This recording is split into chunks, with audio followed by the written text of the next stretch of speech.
আমন্ত্রণ জানাচ্ছি 18 জুনের আবহাওয়া নিয়ে এখনকার সবচেয়ে গুরুত্বপূর্ণ আপডেটে। আজকের দিনটা অনেক এলাকায় শুরু হতে পারে শান্ত আকাশ দিয়ে, কিন্তু বিকেল থেকে রাতের দিকে আবহাওয়ার চেহারাটা পুরোপুরিভাবে বদলে যেতে পারে। কোথাও গরম, কোথাও ভাবসা গরম, কোথাও কালো মেঘের দ্রুত সঞ্চালন, আবার কোথাও হঠাৎ বজ্রপাত সহ বৃষ্টি।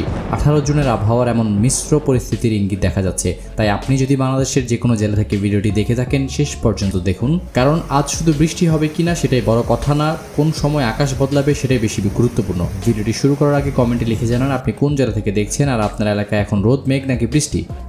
আবহাওয়া সাম্প্রতিক বিশ্লেষণে দেখা যাচ্ছে মৌসুমি বায়ু বাংলাদেশের উপর সক্রিয় হয়েছে। বাতাসে জলীয় বাষ্পের পরিমাণ বেশি থাকায় দেশের বিভিন্ন অঞ্চলে বজ্রগর্ভ মেঘ তৈরির পরিবেশ তৈরি হয়েছে। এর ফলে 18 জুন দিনের প্রথম ভাগে অনেক এলাকায় আবহাওয়া কিছুটা স্বাভাবিক মনে হলেও দুপুরের পর থেকে মেঘের ঘনত্বটা বাড়তে পারে। ঢাকা বিভাগে সকাল থেকে দুপুর পর্যন্ত আকাশ আংশিক মেঘলা থাকতে পারে। দুপুরের দিকে গরম ও আর্দ্রতাটা কিছুটা বাড়বে, কিন্তু বিকেল 3টা থেকে 4টার দিকে কিছু এলাকায় বজ্রবৃষ্টির প্রবণতা দেখা যেতে পারে। রাতের দিকেও আবার মেঘ জমে বৃষ্টি নামার সম্ভাবনাটা প্রখর অবস্থায় আছে। তাই ঢাকার দর্শকরা বাইরে বের হলে ছাতা সঙ্গে রাখবেন।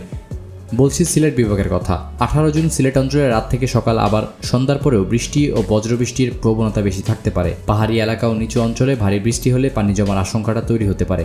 ময়মনসিংহ ও রংপুর বিভাগেও আর্দ্র বাতাসের প্রভাবে বিক্ষিপ্তভাবে বৃষ্টি, বজ্রপাত এবং দমকা হাওয়া দেখা যেতে পারে।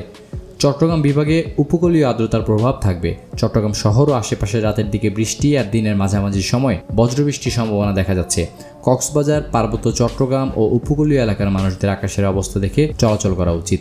রাজশাহী, খুলনা ও বরিশালের কিছু জায়গায় দিনে গরমের চাপ বেশি থাকতে পারে, তবে আকাশে মেঘ জমলে হঠাৎ বিক্ষিপ্ত বৃষ্টি বা ঠান্ডা শাওয়ার হতে পারে।